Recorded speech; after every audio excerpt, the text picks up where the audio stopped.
Bé, doncs bona tarda. Comencem aquesta segona taula després del matí marcat per la conferència de la Maribel Hombrados i de la primera taula de com entenem la salut mental comunitària, on ha quedat clar, citant a la Maribel, que en salut mental comunitària el conflicte es situa en la relació d'interacció entre les persones, l'entorn i el sistema social, que parlem d'un nivell d'individu per anar al nivell de la comunitat i que és important intervenir el més a prop possible del context social quotidià de l'individu. Així doncs, recuperar la salut mental no només té a veure en l'àmbit sanitari, sinó que va molt més enllà, englobant factors socials, econòmics, ambientals, implicant tots els agents en un abordatge integral per a construir espais i relacions de benestar generades des de la comunitat. En aquesta segona taula, titulada Projectes globals en visió comunitària, ens preguntem com posem a la pràctica la salut mental comunitària? Com estem intervenint i com hauríem d'intervenir? Com són els espais i com són les relacions que s'hi generen? Hem escollit 3 experiències transversals amb aquesta mirada per intentar transmetre la importància de que les persones puguin tenir i recuperar la seva pròpia autonomia i poder fer ús dels recursos que hi ha a la comunitat. Començarem amb la primera.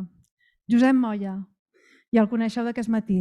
Psiquiatre, està repetit, psiquiatre i psicoanalista de l'equip CIPAIS a Barcelona. Ell ens presenta el Pla de Salut Mental del Vendrell, propostes des de la perspectiva de salut mental comunitària, un projecte que es va elaborar des de la Fundació del Congrés Català de la Salut Mental per encàrrec de l'Ajuntament del Vendrell. Endavant.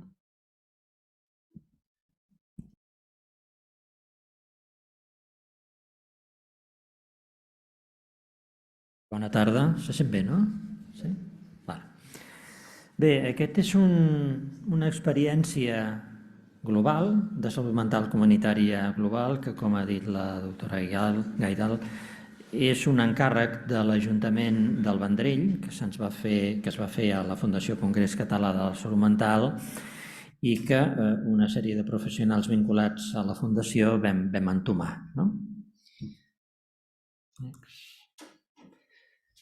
Bàsicament, les persones que vam intervenir, diguéssim, com a portant el gruix de tot el projecte, el David Ventura, que és membre de l'equip tècnic del projecte de la Fundació Congrés, vam tenir el fantàstic assessorament de la doctora Maria Teresa Anguera, de la Facultat de Psicologia i de l'Institut de Neurociències de la Universitat de Barcelona, que és una persona que ens ha assessorat pràcticament des de l'any 2008 en tot un conjunt de projectes, tots ells comunitaris. I ella ha sigut la persona que ens ha donat el suport i l'assessorament metodològic.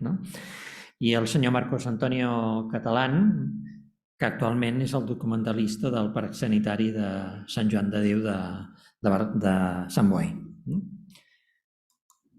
Després hi ha hagut una sèrie de professionals vinculats a la Fundació Congrés Català de Salut Mental, el doctor Lluís Albagés, el doctor Vilajoana, en fi, tot un grup de persones que, un cop nosaltres vam presentar els resultats i el disseny del projecte, ens van fer una sèrie d'aportacions sumament importants. No s'espantin per tot aquest índex, aniré ràpid i ensenyaré el temps.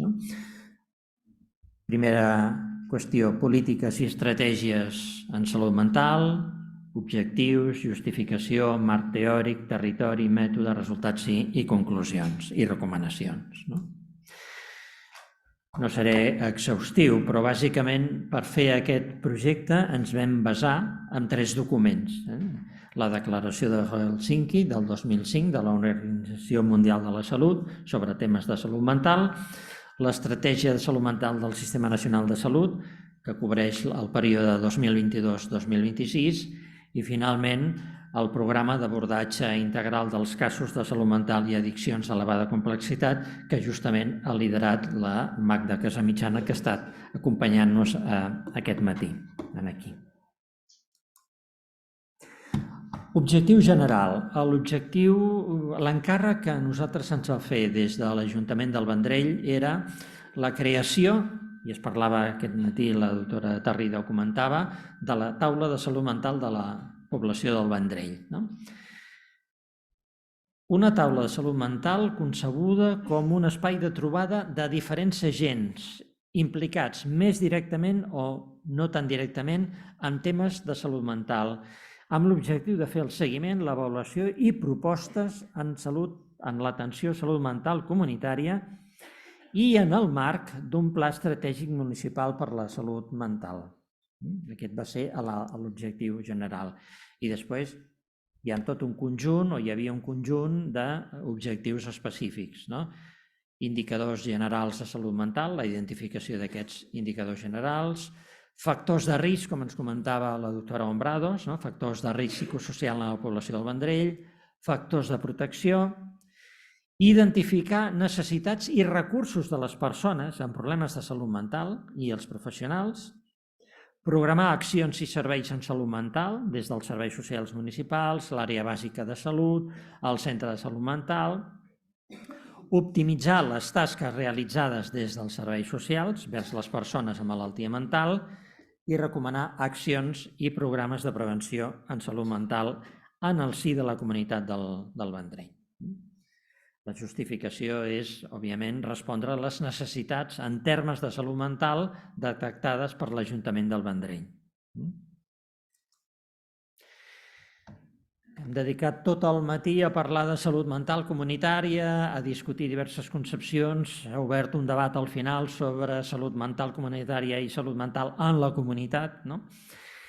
Hi ha múltiples definicions de salut mental comunitària. No és un concepte, com comentaven aquest matí, un concepte en el qual hi hagi un consens, hi hagi un acord general sobre què entenem per salut mental comunitària. Jo feia una mica el comentari així una mica irònic de que amb el terme de salut mental comunitària passa alguna cosa semblant a quan entenem el terme de democràcia, el tema de llibertat, és a dir, que tot depèn de la posició d'enunciació de qui està anunciant aquest concepte de salut mental comunitària. Aquí el que nosaltres hem plantejat és que per nosaltres es tracta d'un ventall complet de cures específiques i eficaces de salut mental a una població definida que es dedica al tractament i suport de les persones que pateixen trastorns mentals. Aquí, en tot cas, podríem dir malestars emocionals en proporció al seu patiment o malestar i faig èmfasi en col·laboració amb altres organismes locals. És a dir, com deia aquell ministre, crec que era un ministre, que deia si vols construir una línia de tren d'alta velocitat no depositis únicament la confiança en enginyers, parla també amb geòlegs, parla amb geògrafs, no deixis que un projecte d'aquesta complexitat sigui protagonitzat només per una determinada disciplina. Què vol dir un servei o un model de salut mental comunitària? Diem que només es pot emmarcar en un plantejament de salut pública i això té dues implicacions. Els serveis, com deia la doctora Hombrados, s'han de ser accessibles. No sempre és fàcil això, no sempre s'aconsegueix, però en principi han de ser accessibles. I segona qüestió, almenys tal com nosaltres ho veiem, la salut mental de les persones està intrínsecament relacionada amb la salut econòmica i social de les seves comunitats. Aquesta és una qüestió fonamental. No està amb la diapositiva, però amb el projecte que nosaltres vam presentar sí que ho vam afegir. Hi ha diversos estudis, sobretot estudis fets per sociòlegs i economistes, no per professionals directament vinculats a la salut mental, que ens diuen que la salut en general i la salut mental en particular està altament correlacionada amb una variable social i econòmica, que és la variable de les desigualtats socials. Quan més desigual és una societat, pitjor és el seu nivell de salut en general i pitjor és el seu nivell de salut mental. Per tant, quan més desigual, quan més diferències hi ha entre els més rics i els més pobres, l'estat de salut en general i de salut mental en particular serà pitjor. Fixem-nos que això va més enllà del que seria nivell de pobresa. Estem parlant de nivell de desigualtat social. Per tant, es desprèn de tot això que una estratègia que promogui la salut mental ha de considerar-se d'interès públic i no pot limitar-se a actuacions pròpies de l'àmbit individual. D'acord? El primer que s'ha de fer quan es dissenya un pla de salut mental és analitzar el territori. I no és un tema banal. Nosaltres hem intervingut des del que havia sigut en el seu moment a l'Observatori de Salut Mental i Comunitària de Catalunya. Vam dissenyar diversos plans de salut mental comunitària per a diverses poblacions de Catalunya i el primer que fèiem, el primer que vàrem fer, va ser analitzar les característiques del territori. Perquè el tema de les característiques del territori, en tot cas després la IFIAR ja podrem discutir-ho, és fonamental. No és el mateix la salut, és a dir, no farem un disseny igual pel territori de l'Eixample o pel territori de Corbera de Llobregat, que té 200 quilòmetres de pistes forestals i de carreteres secundàries que recorren les diverses urbanitzacions, no? I no hi ha cap mena de transport públic que connecti aquestes urbanitzacions disseminades per tots els boscos de Corbera de Llobregat fins a Masquefa i no sé quant més, o Vallirana o la Palma de Cervelló, amb el nucli. De manera que hi ha tota una sèrie de persones, sobretot gent gran, que no disposa de vehicle particular, que no disposa de vehicle, que no té mobilitat per adreçar-se al centre i, per tant, viu en condicions de desconnexió. Per tant, analitzar les característiques demogràfiques i geogràfiques d'un territori és el primer que s'ha de fer. Segons dades de l'IDESCAT, el Vendrell té una població de 39.072 habitants, té una superfície de 36,80 quilòmetres quadrats i la seva densitat de població és de 1.061,7 habitants per quilòmetre quadrat. Aquest és el mapa. Vam utilitzar una metodologia de Mixed Methods, és a dir, una metodologia que incorpora anàlisis quantitatius i anàlisis qualitatius. Des de la vessant quantitativa, el que ens interessava era obtenir dades sobre les principals agrupacions de problemes directament vinculats i relacionats amb la salut mental, i això ens va proporcionar les memòries dels equips.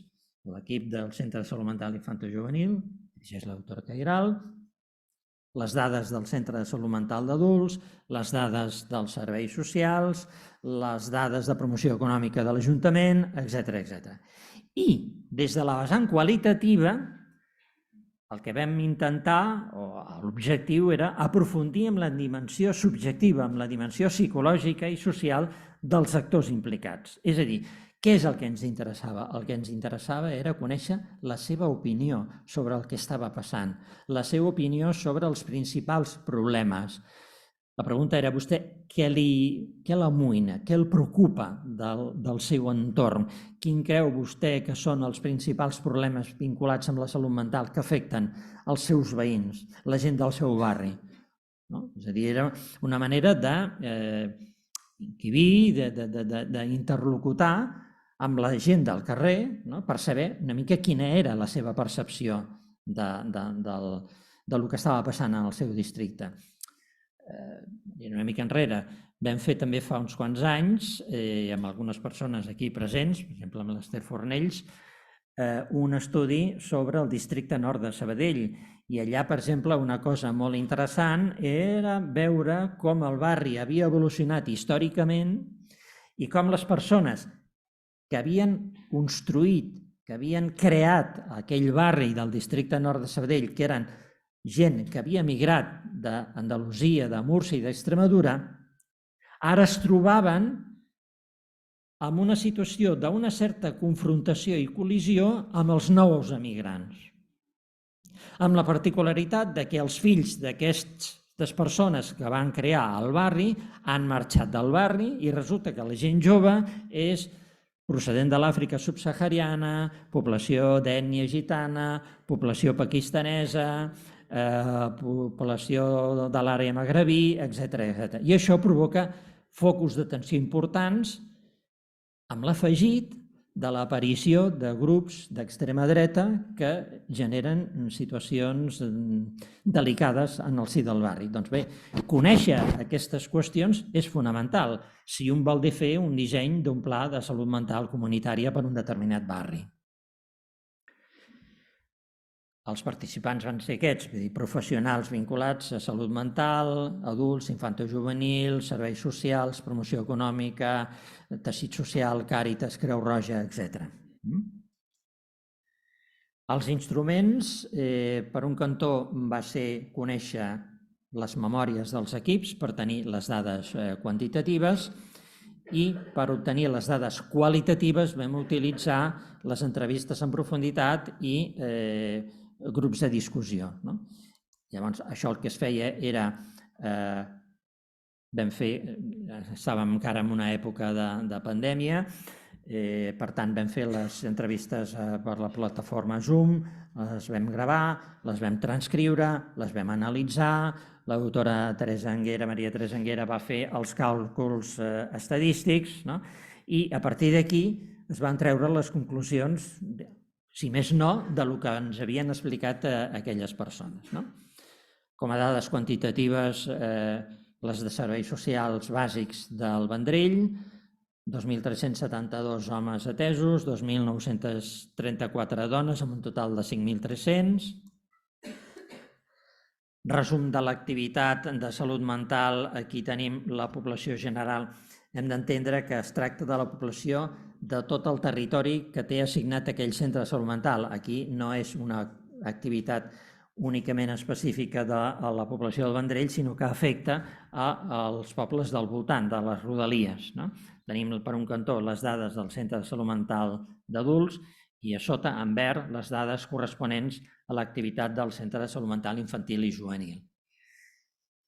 Per diagnòstics,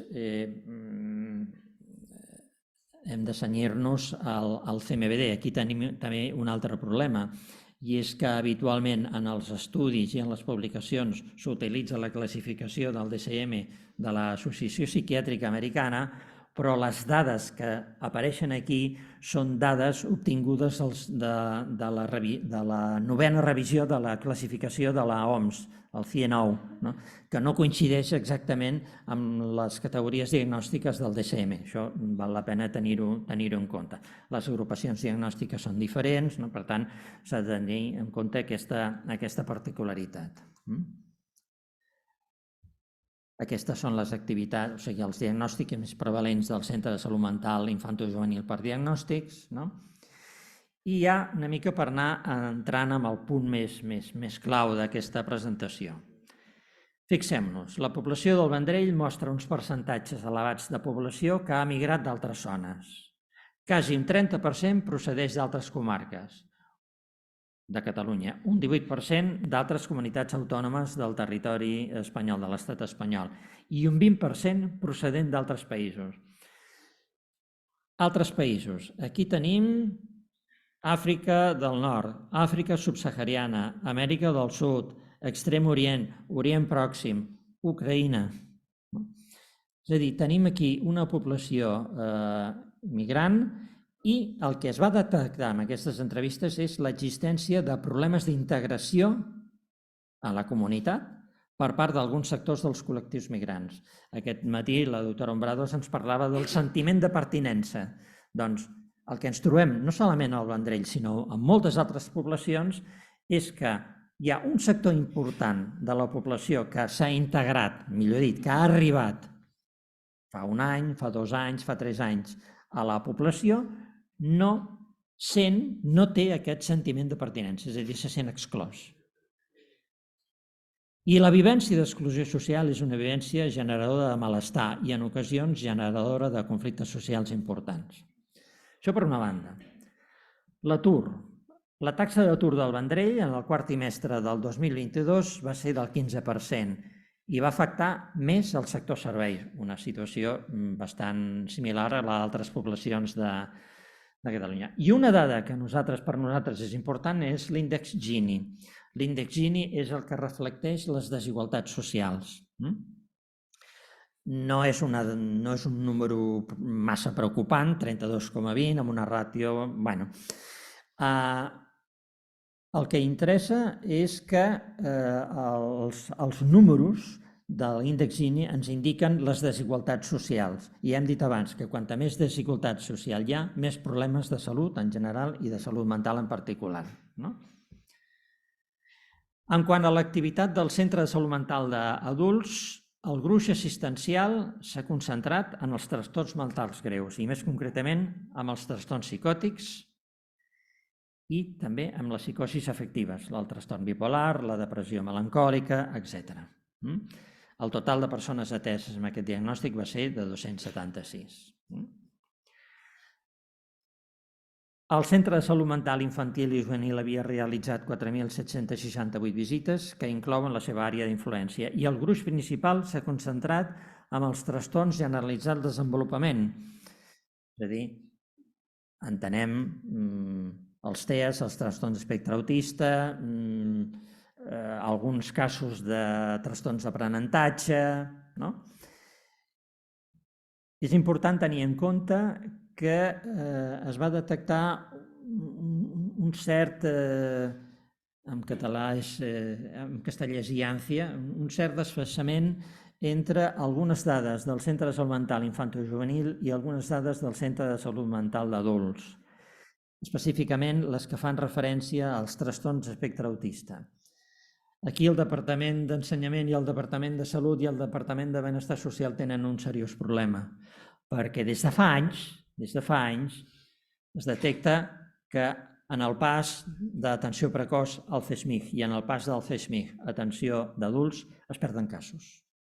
És a dir, hi ha una població que es perd. Hauria de saltar d'un dispositiu a un altre i en canvi no passa això. I la pregunta que ens hauríem de fer és: els casos més greus, per exemple, les paràlisis cerebrals infantils, els trastorns de malalties de poca freqüència, les malalties rares, això que anomenem malalties rares, malalties genètiques, els autismes, els Aspergers, el síndrome de Rett, etc., on són? Han desaparegut? No els trobem a la xarxa d'adults. Llavors, si no els trobem a la xarxa d'adults, on estan? Doncs la hipòtesi, almenys perquè jo he treballat durant uns anys amb el dispositiu que recull aquests casos, és el Centre d'Educació Especial. Però el Centre d'Educació Especial depèn del Departament d'Ensenyament. I el Centre d'Educació Especial, en principi, no té professionals de l'àmbit sanitari. I aleshores ens trobem que professionals de l'àmbit educatiu han de fer tasques estrictament sanitàries, sense que tinguin un suport directe dels dispositius de salut, sense que hi hagi personal d'infermeria, sense que hi hagi personal mèdic, etc. A mi em va sorprendre escoltar, jo ho dic amb tot el carinyo del món, em va sorprendre escoltar mestres que em parlaven de la saturació d'oxigen, per exemple, o em parlaven del nombre de crisis convulsives que ha tingut fulanita o menganita, i em parlaven que avui la risperidona de 0,5 li ha sentat malament. Ostres, no? Clar, això el que ens estava indicant era que professionals que s'han format en l'àmbit de l'educació especial doncs han hagut d'aprendre sobre la marxa conceptes estrictament sanitaris. I en canvi, el CESMIG no està present dintre del propi centre i el vincle és a través de que la família agafi el seu fill o la seva filla, el portin al CESMIG, però sense que hi hagi un treball més articulat entre un dispositiu i l'altre. Els principals problemes socials, ja ho hem dit abans, l'atur, la pobresa, l'habitatge precari, però aquí també va haver-hi una qüestió que no sé si és per això que després l'Ajuntament ha agafat el projecte i l'ha col·locat en un calaix, que és què els hi passarà a vostès d'aquí 10 anys? Perquè sovint l'administració pren decisions com a reacció a un determinat tipus de fenomen Cuidado, el fenomen pot ser la notícia que ha sortit al Telenotícies de TV3, perquè a vegades hem vist que es prenen decisions perquè algú ha colat una notícia i aleshores els periodistes pressionen i ràpidament des del Departament de Salut s'ha de donar resposta a què? A una notícia. Però no a una realitat social, sinó a una notícia. Quan nosaltres els hi vam explicar a l'Ajuntament del Vendrell d'aquí 10 anys vostès tindran un problema important. Saben què els hi passarà? Els hi passarà que les estadístiques diuen que tindran un 80% de població activa que tindrà feina, és a dir, un 20% d'aturats. Però sense tenir en compte dues variables fonamentals: l'incidència del canvi climàtic i la incidència de la intel·ligència artificial amb la destrucció o creació de llocs de treball. Aquestes dues variables, amb aquest càlcul prospectiu, no estaven contemplades. I aquí sí que nosaltres hem de dir alerta amb això, perquè estem davant de dues variables fonamentals que tindran una incidència amb l'economia, amb la cohesió social i, en definitiva, amb la salut i la salut mental. I vaig acabant.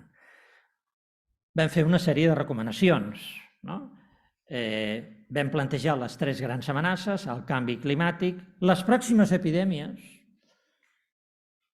Ens va enganxar a tots amb el peu traspassat l'epidèmia de la Covid, però les condicions perquè vinguin noves epidèmies estan donades. Això els experts en epidemiologia i en malalties infeccioses ens ho venen repetint des de fa temps. Ens ho venen repetint. Estem envaint espais i mobilitzant virus que estaven tranquil·lets en aquests espais i ara els estem important, com va passar amb el virus de la Covid, per exemple. Doncs les condicions estan donades perquè això es torni a repetir. I el desenvolupament, com he dit abans, de la intel·ligència artificial, que suposarà canvis radicals en l'estructura econòmica de les poblacions. Per tant, per últim, què volem o què pretenem o què recomanem? Doncs garantir la implementació de programes de formació continuada desvinculats de la indústria farmacèutica, i ho sento molt, això ho dic amb tota l'energia del món. No pot ser que la formació en salut mental estigui monopolitzada per la indústria farmacèutica. I ho dic així, amb contundència. No pot ser, no pot ser. I ens hem ja d'alliberar de la tonteria aquesta de que li pago un congrés i el congrés dura 2 hores i en canvi l'hotel és per 3 nits. Dius, home, a veure, si la conferència dura 2 hores, per què s'ha d'estar vostè 3 nits en un hotel? Perquè després tot això es paga amb fons públics. No fotem, es paga amb fons públics. Ho paguem tots nosaltres amb els nostres impostos. Doncs quina gracieta, no? Clar, llavors resulta que aquest medicament que podria costar 20 euros en costa 100. Doncs escolti, aquests 100 són pel màrqueting i pels hotelets i pels bolígrafos i per extras. Programes informatius també adreçats a altres col·lectius, ensenyament, el Club Social, Càritas, Creu Roja, el teixit associatiu, els castellers, la colla de castellers. Doncs promoure la salut mental amb la colla de castellers és fer una inversió que, a més, és barateta i dona molts bons resultats. La prescripció social, comentari dedicat al meu estimat amic Roger. Jo sóc un entusiasta de la prescripció social. I és veritat, la prescripció social és salut mental en la comunitat, però, com he dit abans, dintre o en un context de discurs de salut mental comunitària. És bueno, bonito i barato. I finalment, la potenciació de la taula salut mental, que era l'encàrrec, com a lloc de trobada dels principals actors, inclosos ensenyament, Creu Roja, Càritas, la colla de castellers, per discutir quins són els problemes que afecten i, en definitiva, per poder fer realment una tasca de prevenció, com deia la doctora Hombrados, intervenció en casos complexos, formació en salut mental comunitària i recerca en salut mental. Us presento a Anna Butllosa. Ella és doctora en Psicologia, investigadora del programa de testimonis de violència domèstica al CESMIC de Cornellà de Llobregat, de Sant Joan de Déu, és la Scientific Manager del projecte europeu Rescue i justament avui ens presenta Rescue, recuperació d'espais comunitaris per abordar la salut mental amb la participació dels seus protagonistes. Es tracta d'un projecte d'innovació social que va sorgir de l'Hospital Sant Joan de Déu. Endavant, Anna.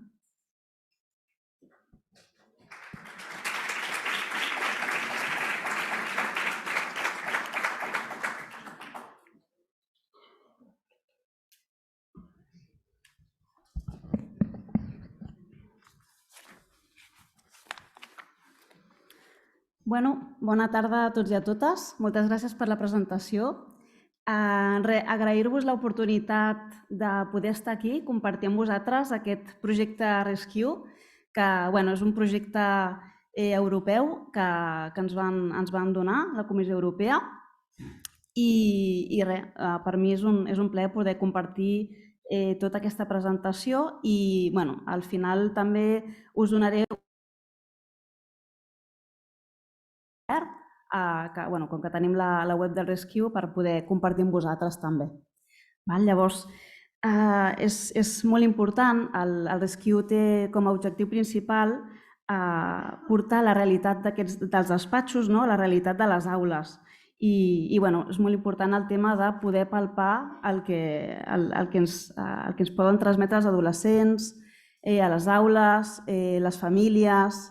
I us explicaré una miqueta aquest projecte. Aquí veieu una mica la informació. El títol del projecte és Recover Spaces for Traumatized Children in Community Settings, Rescue. I, com bé veieu, estem com a l'equador d'aquest projecte, que dura 24 mesos. Vam començar al febrer 2023 i acabarem al febrer del 2025.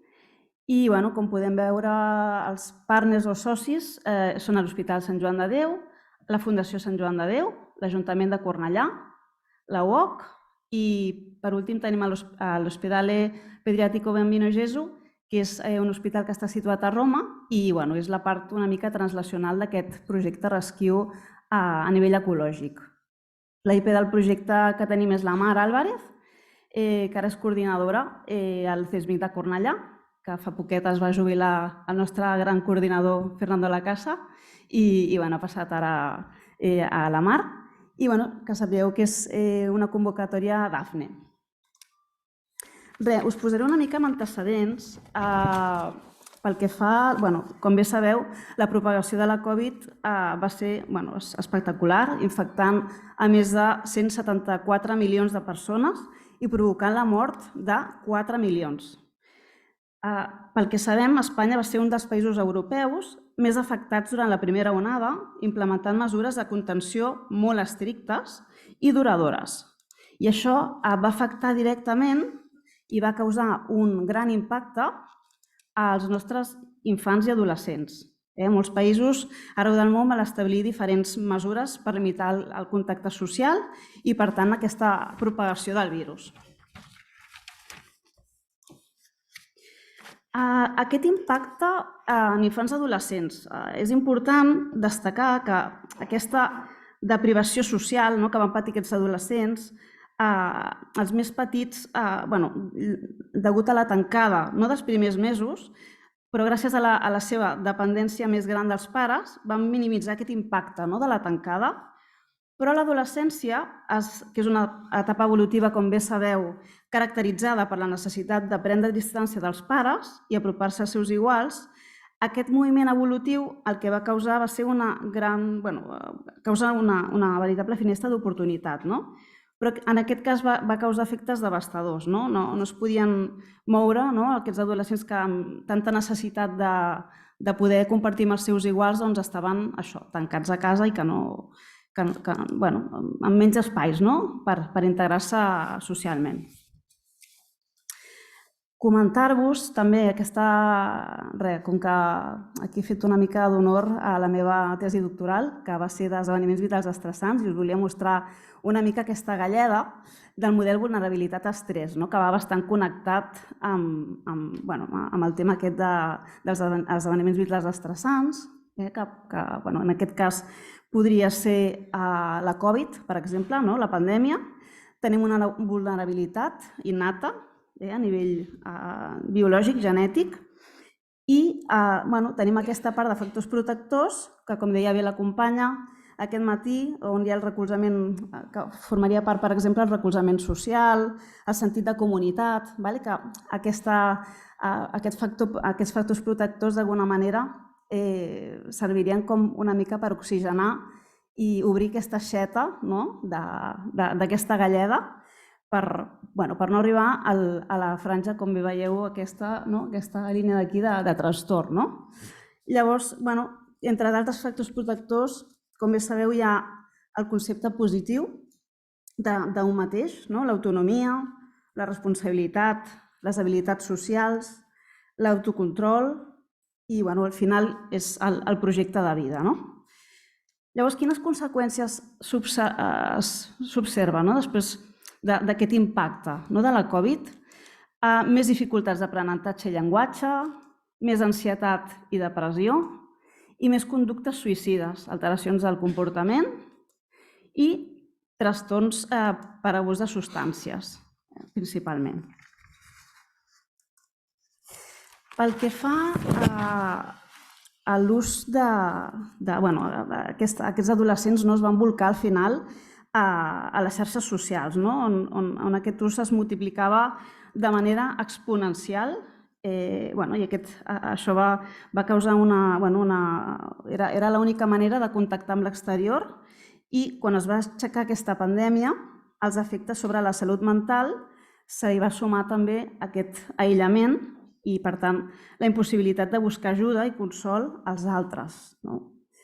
Aquest fracàs, que en podem dir d'establiment dels vincles socials, és un clar factor de risc, de psicopatologia, de patiment. I les xarxes, com bé sabeu, hi ha altres riscos, com per exemple el ciberassetjament, les addiccions comportamentals, entre d'altres.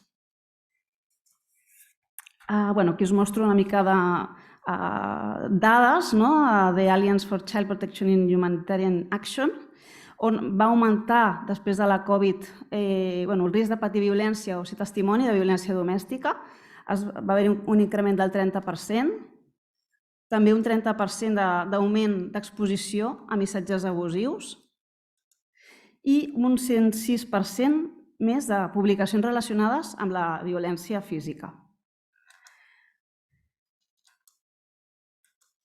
També en aquesta diapositiva us volia una mica fer ressò de la dependència que vam tenir en aquesta pandèmia de les autoritats sanitàries. I un fet important és que la pandèmia el que ens va convertir va ser en agents passius. Ens vam tornar com més passius. Llavors això, també els adolescents van deixar de tenir aquest sentit d'agència, que això significa el fet de poder conduir les seves vides. La definició que fa servir Jane Root defineix sentit d'agència com la consciència subjectiva que un inicia, executa i controla les pròpies accions volitives. I aquest concepte és molt interessant connectar-lo amb el que fa la metodologia aquesta de la cocreació, que hem utilitzat en aquest projecte. Us explico una miqueta quins objectius té el projecte Rescue, que és recuperar espais segurs per donar suport, detectar i prevenir la violència domèstica i en línia contra infants i adolescents en dos escenaris principalment, l'educatiu i la sanitat. Quins objectius específics té el projecte?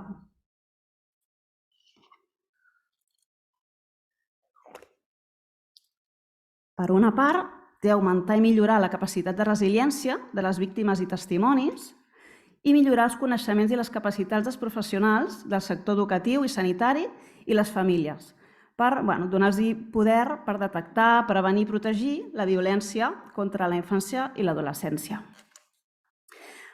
Bé, aquí està dividit el projecte en 3 blocs, però principalment us explicaré la part de cocreació i validació de recursos.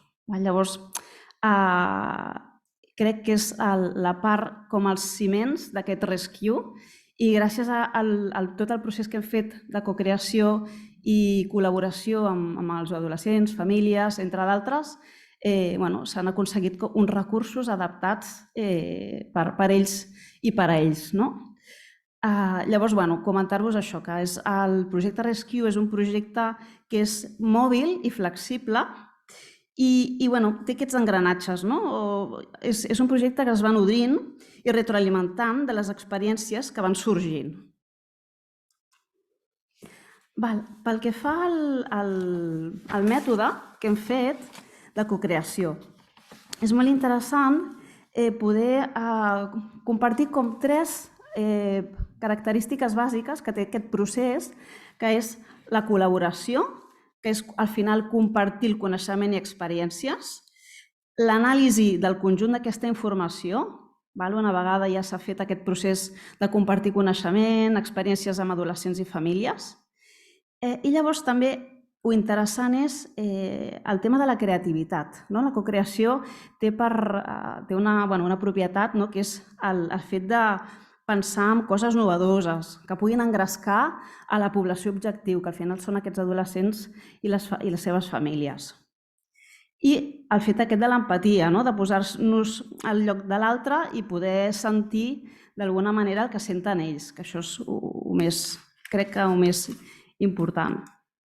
I el que fa la flexibilitat també, de poder dissenyar alhora, sense por, sense ser gaire rígids, de desenvolupar aquests tallers, aquestes propostes, col·laborant activament amb aquests adolescents i famílies. També val a dir que van col·laborar amb aquest procés els professionals de l'educació, docents també. És interessant també dins de l'equip Rescue. Nosaltres, d'alguna manera, també fèiem com d'acompanyants en aquest procés i guiàvem una mica, donàvem poder als participants, al final, als protagonistes, i animaven. Al final, ells et donaven la solució per si mateixos al material que havíem de crear. Un tema interessant va ser a l'inici del procés de cocreació, l'objectiu bàsic va ser desenvolupar recursos digitals i col·laboratius per utilitzar durant els tallers a les escoles en aquest curs 2023-2024 que eren 3 targets: estudiants de 12 a 14, de 14 a 16 i de la comunitat educativa. Es van crear uns cicles anomenats Espai Segur per prevenir la violència. Els estudiants s'han creat 2 tallers, un d'estimar-se per reconnectar i el 2, ciberviolència en el meu rol. I per la part de la comunitat educativa es va fer la part de cuidar-te per acompanyar i la part de 2 del vincle, la clau d'un espai segur. En aquest procés de cocreació es van fer 2 sessions amb l'Institut Joan Miró de Cornellà. El municipi que nosaltres hem estat treballant ha sigut Cornellà del Llobregat, i els espais joves que van col·laborar a través de 4 sessions que es van fer de cocreació. En total, són unes 40 persones que van participar en aquest procés. Llavors veurem també que aquestes mateixes persones, algunes van col·laborar també en el moment de validació del material creat. Aquest, perquè tingueu una miqueta d'idea, és el procés de cocreació que vam seguir. Hi ha tota una fase de preparació, de temàtiques i objectius per part de l'equip Rescue, dinàmiques, materials, i llavors les sessions de cocreació, el buidatge de tot aquest material a nivell més qualitatiu, el disseny i prototip, la validació i la producció. Pel que fa als tallers de l'autoestima, la temàtica que vam estar preparant amb l'equip va ser pel que fa a l'autoestima, com es forma l'autoestima. I posàvem molt èmfasi en el tema de la reconnexió i cura dels altres. Ens vam nodrir moltíssim del SOM 360, d'uns tallers que hi ha penjat a la web de Sant Joan de Déu, on vam agafar justament aquests tallers d'autoestima perquè ens podien servir per proposar les dinàmiques de cocreació. També a les dinàmiques va participar Experiència del Pacient de Sant Joan de Déu, que van col·laborar moltíssim amb nosaltres durant les sessions de cocreació. I una mica, per donar-vos algun exemple, el material que els hi vam proposar a aquests adolescents era, per exemple, com allargar l'efecte perquè vam fer com un sac de l'autoestima. L'activitat era com proposar a aquest sac de l'autoestima coses positives que podien dir els nostres companys de nosaltres mateixos. I llavors, com podíem allargar aquest efecte del sac de l'autoestima perquè no només es quedés en una sessió, no? Llavors van haver-hi diferents idees, no? Com per exemple el calendari d'Advent, van proposar als adolescents galetes de la sort, posar un cartell a classe amb les coses bones de cadascú, una funda pel mòbil, van haver-hi com diferents idees.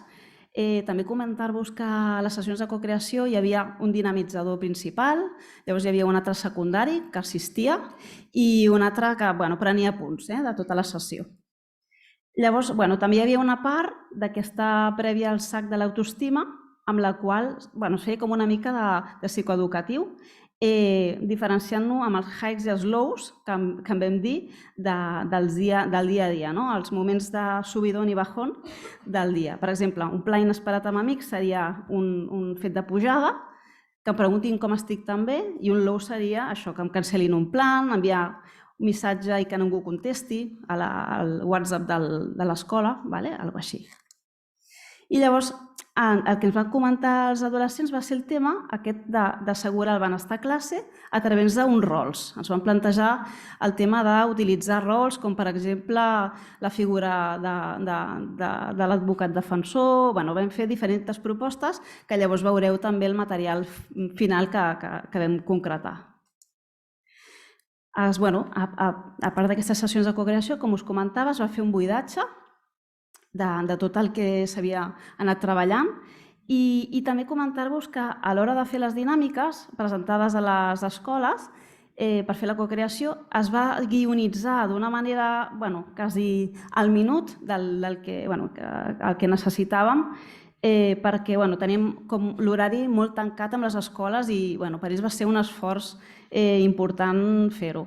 Gràcies al contacte que tenim de l'Ajuntament de Cornellà vam aconseguir una mica que ens fessin aquest espai a l'Institut. Llavors, pel que fa a l'activitat de la ciberviolència, que és aquesta segona part, ens interessava molt familiaritzar-nos amb el tema aquest de les ciberviolències, una mica fer psicoeducatiu i entendre el rol en una situació de ciberviolència, o sigui, trobar-nos una mica en el moment de ciberviolència com actuaríem, situacions d'aquestes com és de ciberassetjament i tal, fer com una mica de propostes a veure què se'ls ocorria a aquests adolescents. Llavors vam presentar també algunes vinyetes que també estaven penjades a Som Salut Mental i anàvem una mica treballant sobre aquestes vinyetes. I les dinàmiques que sorgien eren com podríem nosaltres mostrar a aquests adolescents el tema de la ciberviolència i vam plantejar el fet de fer-ho a través d'un joc.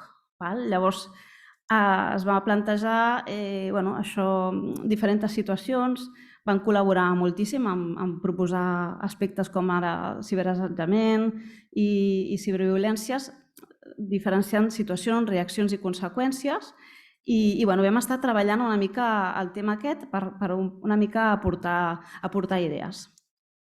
Van, sobretot, una cosa molt important, que volien que fos un joc físic, sobretot palpable, que poguessin jugar també ells on fos i al final vam crear, gràcies a aquest disseny del prototip, a través de l'empresa Marimba, un joc totalment print and play, que es pot imprimir, llavors s'ha de retallar, és molt fàcil de muntar i vam també fer sessions amb Marimba per poder treballar aquests aspectes més de disseny, si quadrava amb ells, si no. Llavors el tema aquest de la validació també va ser interessant per poder contrastar el que havíem treballat amb Marimba, el que havíem creat nosaltres també a través de treballat amb l'equip i perquè veieu aquí una mostra de fotos del treball fet.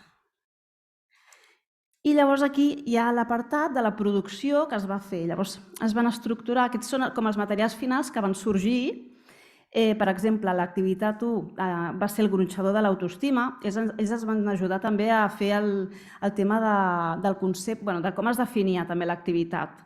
Llavors, com veieu, els tallers estaven estructurats així, amb una pàgina, també perquè fos fàcil a l'hora de poder-ho implementar a les escoles i estructuràvem una mica així les sessions. Pel que fa també al taller de l'autoestima, vam fer el calendari dels piropos, que aquest calendari també ens el van aportar les idees als mateixos adolescents per donar aquest nom. I aquí, a Marimba, la feina de Marimba, a formatejar una mica el tema aquest del sac de l'autoestima, amb aquest calendari dels piropos, i sobre de piropos també, com es construïa. La roda del rol, el que us comentava, dels rols de les diferents professions. Per exemple, ells ens van comentar que això de l'advocat defensor no ho entenien gaire, i ho vam transformar i ho vam adaptar una mica més senzill. Qui pregunta com estàs, qui t'ajuda. Llavors feien com diferents rols dintre d'aquesta dinàmica. Això és per avaluar aquesta roda del rol.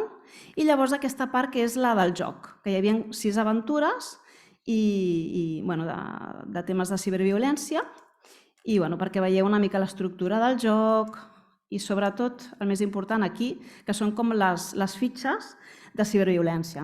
Per exemple, perquè veieu un exemple, esteu al pati de l'institut i quan us n'adoneu veieu que les vostres amigues estan fent un vídeo ridiculitzant a una companya de classe. Això són situacions que ens han comentat els adolescents. Els demaneu que parin, decidiu no ficar-vos, no dieu res, però aneu a buscar un profe. Llavors aquí els adolescents prenen decisions i llavors van cap a una decisió més positiva, més negativa, i llavors es va treballant això. I llavors, pel que fa a la comunitat educativa, comentar-vos que també vam fer dinàmiques. Se'ls va presentar tot un tema de violència, de fer protocols de violència i tal, però els docents ens van comentar a l'etapa aquesta de cocreació que no volien més protocols, que volien espai per poder tenir ells per pensar, per compartir ells, perquè tenien molta necessitat d'expressar com se sentien, i vam fer 2 activitats, una de compartir emocions i estratègies i una altra més de detecció i actuació en les violències. Llavors estan fets molt connectats amb els cercles restauratius i vam preparar aquestes dinàmiques. També vam fer la dinàmica aquesta de pensar junts, compartim estratègies per fer vincle, també es va fer una mica de creem vincles, se'ls va donar també il·lustracions perquè poguessin ells també implementar-ho.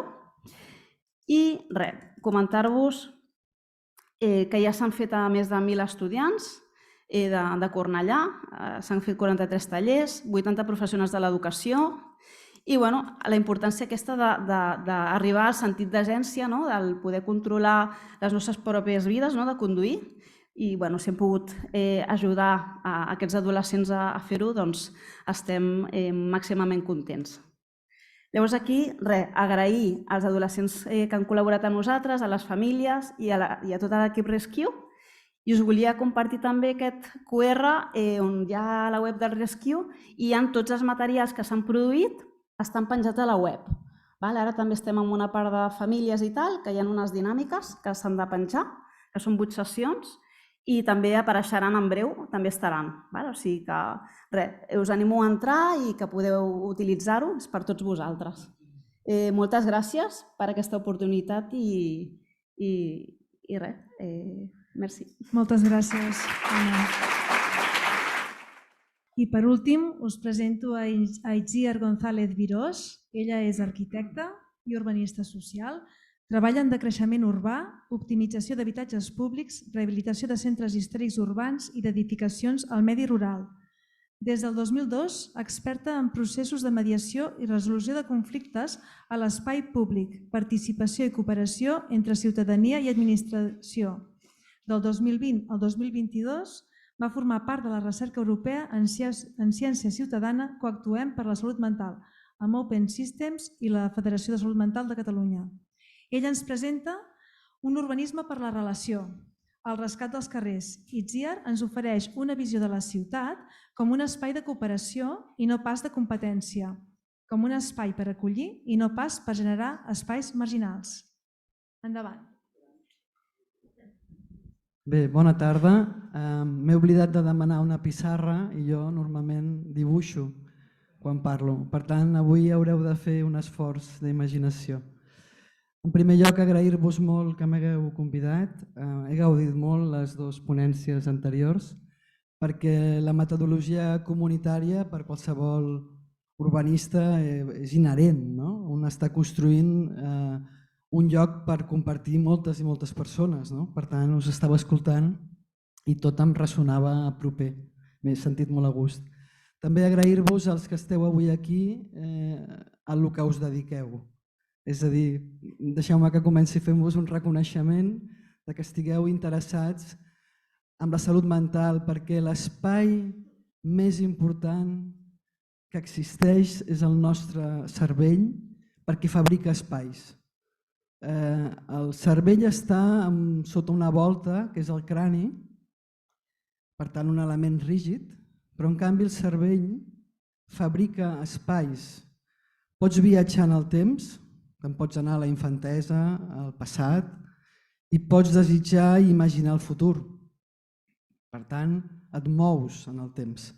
I alhora el nostre cervell pot fabricar moments d'amplitud, confiança, espaialitat, assolellada o molta foscor. Per tant, us dediqueu a la caixa de Pandora dels espais, que sapigueu que tracteu amb això.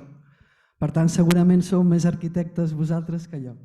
Això, el primer. Per tant, fer-vos aquest reconeixement que toqueu un espai que, tot i que és íntim, configura la realitat de tothom.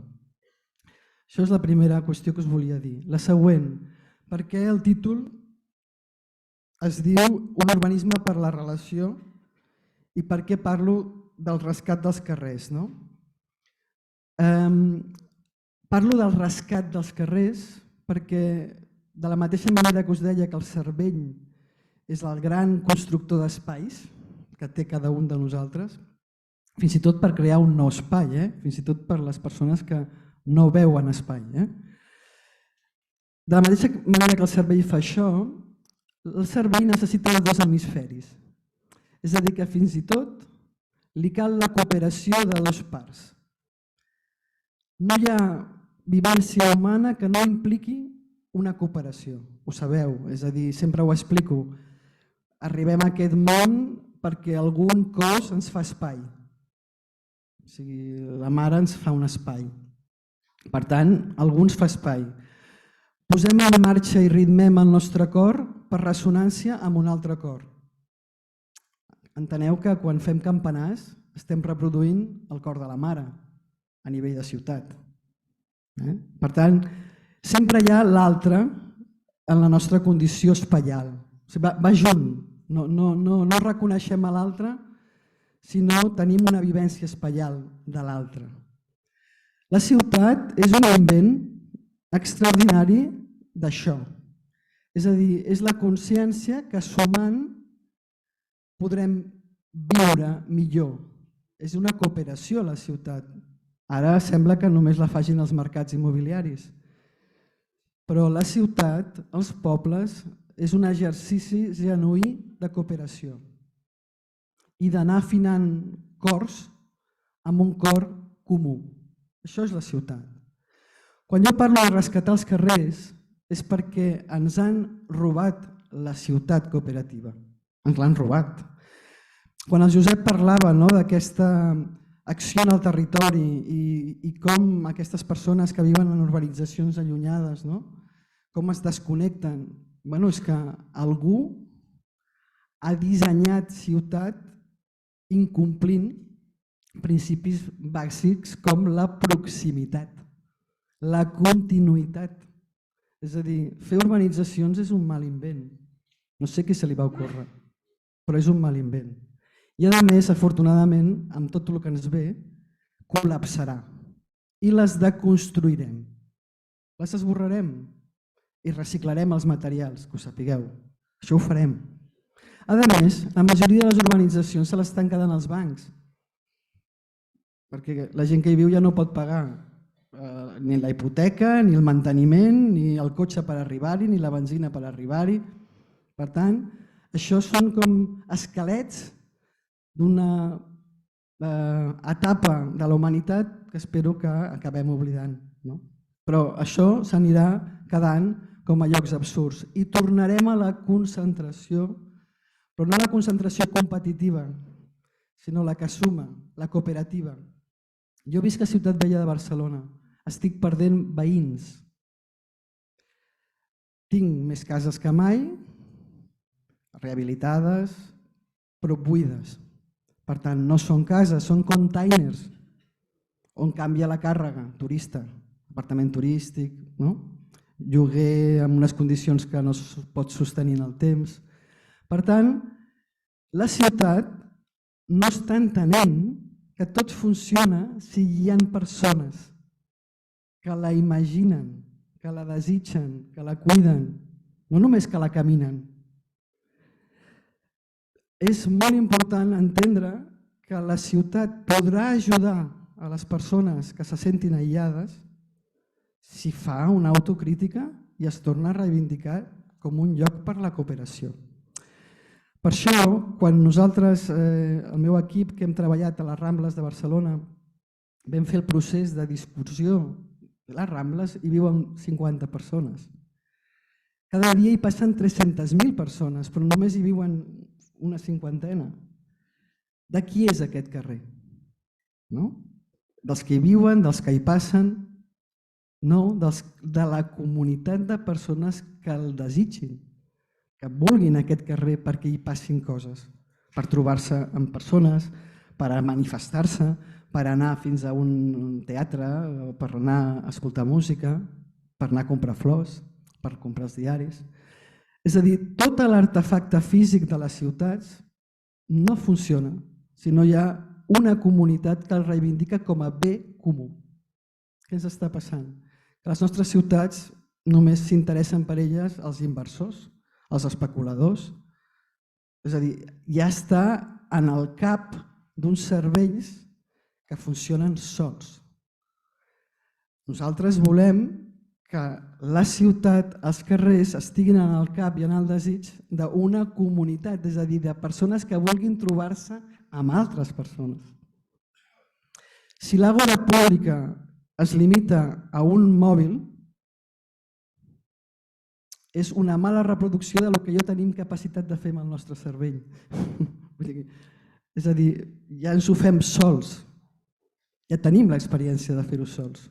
El problema és que quan és el teu cervell la imaginació és teva.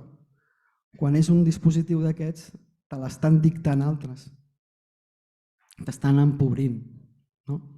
Per tant, jo el que tenia previst compartir-vos és la necessitat de rescatar el carrer com a espai al que tenim dret com a cooperadors que som.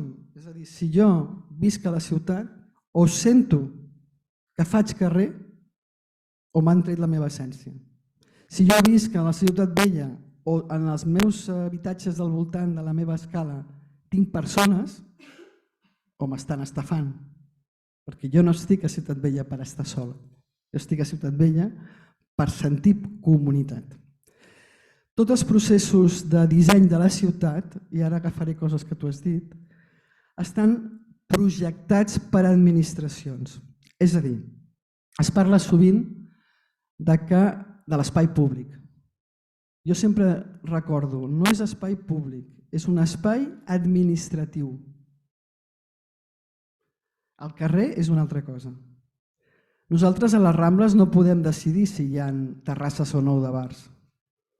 Ho decideix l'administració amb una concessió a un privat. A la comunitat no li han preguntat si vol que aquell espai de totes sigui per un restaurador. Vull dir-vos que sovint parlem d'espai públic, pensant que és de totes, i no. És un espai on ens han tret i no ens deixen decidir, i ho fa per nosaltres l'administració, que hi ha pacte amb el privat de què es farà. Per tant, la nostra ciutat, el missatge que ens dona és que nosaltres som uns simples usuaris. No som l'essència de la ciutat. Compreneu? És a dir, tu pots votar i delegar que hi hagi tal alcalde, però tu no pots delegar la vivència de la ciutat. No pots. Tu ets l'expert en ciutat. Tu fas ciutat cada dia quan t'aixeques, quan vas al mercat, per aquí o per allà. Les decisions que prens d'agafar un autobús o un altre, el moviment del teu cos està fent que aquella ciutat sigui de manera o una altra. Si els adolescents només es poden trobar fent botellón, quin és el missatge que la cooperació ciutadana li diu al jove? Li diu que molesta i que es busqui un lloc marginal on pugui fer el que vulgui i sobretot allunyat de la societat. Quin reconeixement té l'adolescent de la necessitat de la seva presència en l'espai públic? Cap ni una. Llavors els munten artefactes. Tenen skater, els muntem un lloc especialitzat. I aquesta mania d'anar-li donant a tothom un lloc especialitzat disgrega el màxim benefici d'una ciutat, que és que tot convisqui, que es produeixi un reconeixement de la importància de totes les visions. En Josep ha entrevistat no sé quantes persones. Clar, això li dona qualitat a la teva recerca perquè li dona la realitat. Estàs entrevistant moltes maneres diferents de dir un espai compartit. Per tant, l'estàs completant. L'administració no pot fer les nostres ciutats. No confiem més en ells. Tornem a reivindicar-les com el nostre bé comú. Però clar, qui reivindica les Rambles si ningú hi viu? Si ningú ja no hi va perquè hi ha turistes? Doncs a mi em va passar que vaig guanyar el concurs per dissenyar les Rambles i no tenia amb qui dissenyar-les. Per tant, la concreació no era possible. A més, aquesta administració pública té un defecte, que funciona per projectes. Fixeu-vos que ella ha fet un prototip. La ciència comunitària treballa en prototips, que és què fem aquí, ara, nosaltres amb el que tenim. És a dir, el prototip treballa amb el que hi ha i aconsegueix moltes coses. El projecte, les administracions, per això tenen el teu document en un calaix, perquè ja tenen el projecte, ja tenen el paper, ja tenen el projecte, ja tenen la idea, ja tenen la coartada, ja ho poden dir.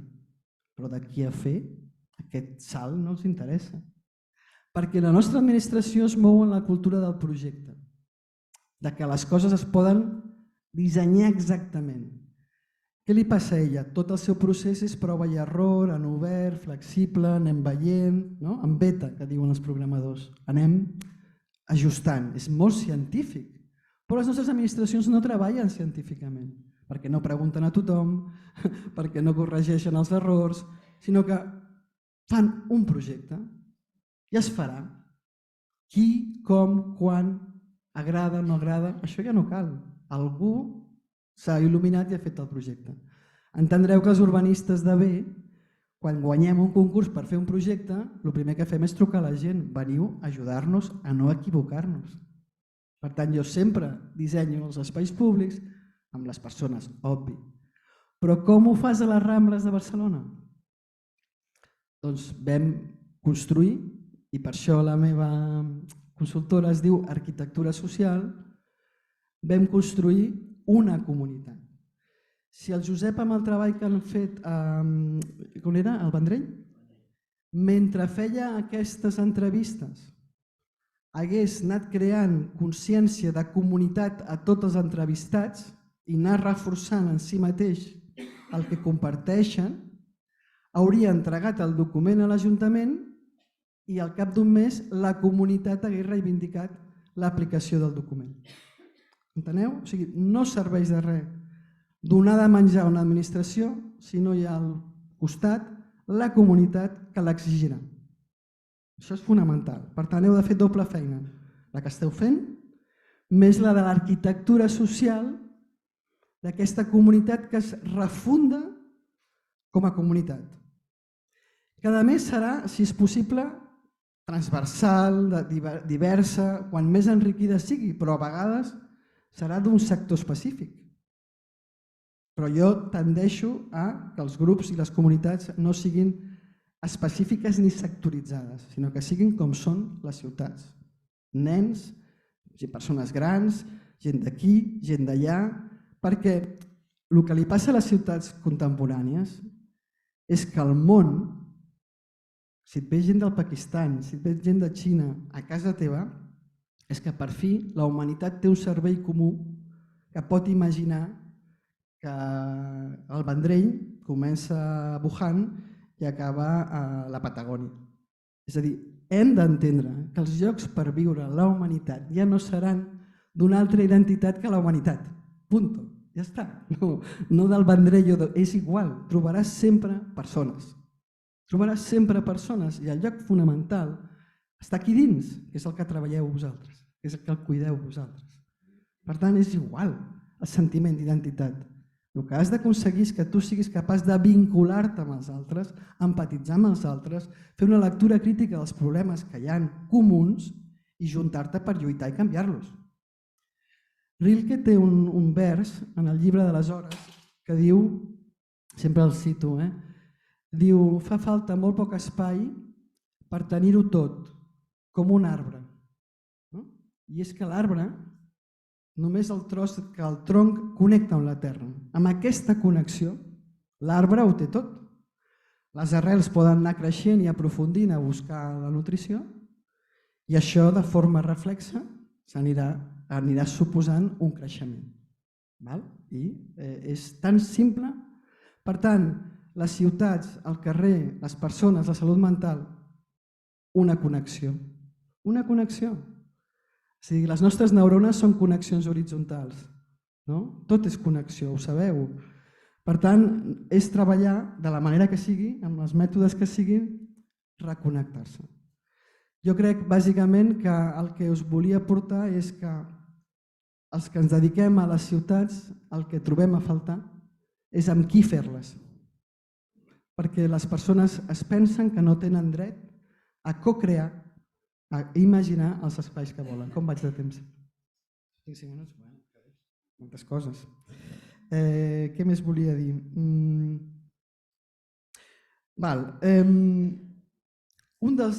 Una de les amb les que es dediquen a la teoria de l'urbanisme, en aquesta època de capitalisme extrem, sempre diuen quina pena que no hi hagi un mètode per garantir, tu parlaves de la justícia, no? Que no puguem tenir un mètode per generar justícia social, espaialment parlant. O sigui, això, el Richard Sennett, doncs hi ha un mètode, és la cocreació, és el procés comunitari, és el reconeixement de totes les parts i convidar-les a totes per igual. És a dir, si hi ha una dinàmica horitzontal, és a dir, si superem el malentès de que els nostres polítics o les nostres administracions estan per sobre, això és un malentès, no és veritat. Estan al nostre nivell, fan una part de la feina. Hi ha una especialització a la societat on uns estan dins de les administracions, però són veïns i veïnes. Fan de funcionaris, però són veïns i veïnes. El polític farà del que vulgui, però és un veí i una veïna. És a dir, al final, la matèria primera és una persona que viu en una ciutat, en un poble, no? Per tant, per què ens pensem que hi ha unes jerarquies? Per què ens pensem que el que diu un val més? El que val és decidir ara aquí totes què és el que per nosaltres és important. La definició de l'interès general s'ha de decidir com en un prototip en cada moment. O sigui, potser per nosaltres l'interès general serà que hi hagi aquesta pantalla. O sigui, nosaltres aquí i ara ho valorem, això serà protegit. Però això pot canviar. El problema és que no ens reunim cada vegada per constatar què és allò que cada vegada tenim en comú i ens beneficia a totes. No ho fem. No sabem fer-ho. I pensem que les nostres administracions tenen l'especialització en defensa de l'interès general. Doncs no necessàriament. Hem vist que no necessàriament. I que els nostres polítics vetllen no. Els polítics a vegades sí i a vegades no. Per tant, volia dir-vos que la manera que tenim de garantir justícia social en els nostres espais és fent un bon mapa d'agents, un bon reconeixement de totes les parts, també dels adolescents, també dels nens, de tothom. I que prengui el temps que prengui, perquè aquest procés de reconeixement estàs construint ciutat. Per tant, és bàsic fer un reconeixement profund i fer visibles a tothom. Una vegada algú s'ha sentit que ha estat reconegut, després anar als espais de debat, de participació, hi anirà o no. Perquè els espais de participació que dissenyen les administracions són tancats, t'has d'apuntar, has d'anar de 7 a 8, es fa tot, no hi ha llenguatge per a les persones sordes, no es pensa en els que no veuen, no es pensa en els que estan a casa i no poden venir. Tot el disseny de la institució a la participació només fa que excloure. Per tant, si tu has fet un reconeixement de tots els actors, quan dissenyes anem a parlar, ja ho dissenyes en diferents espais. I després, la gent ha de poder entrar a participar o no. Tots els processos han de ser oberts i no s'ha d'estigmatitzar el que no vol participar, perquè és una manera d'estar, també. Jo passo, no? Bueno, però és important no estigmatitzar el que no participa. Què us vull dir amb això? Cal salut comunitària i cal, bàsicament, retornar a la gran pau de sentir-se un mes, i que ets una peça més d'una cooperació en el temps per fer possible que hi hagin arbres a les places, allà on hi ha massa sol, hi hagin bancs allà on és adequat, aquestes petites contribucions del dia a dia, que és com s'han fet els pobles sempre, no? I reivindicar-los. Si aconseguim això, aconseguirem que una persona que està en una gran depressió i que està tancada a casa pugui anar a una cafeteria i senti que aquella tarda tots aquells que estan allà són la seva família, perquè reconeixerà l'horitzontalitat. Però per això hem d'aconseguir que en les cafeteries no només hagis d'estar perquè consumeixes. Què li demanem a l'espai privat de llocs de pública concurrència? Demanem-li tots els espais de pública concurrència un espai on puguis estar per trobar-te amb els altres sense pagar. Aquest és el peatge que li havíem de demanar a tots els espais de pública concurrència, perquè a vegades un va simplement per barrejar-se amb els altres. I potser no parlarà, però vol sentir aquesta normalitat o aquesta alteritat. I això són coses que els urbanistes ni pensen ni parlen i que les haurem d'anar aconseguint amb congressos i jornades com les vostres. Ho deixo aquí, us ho sembla? I després parlem. Molt bé, moltes gràcies, Lucía.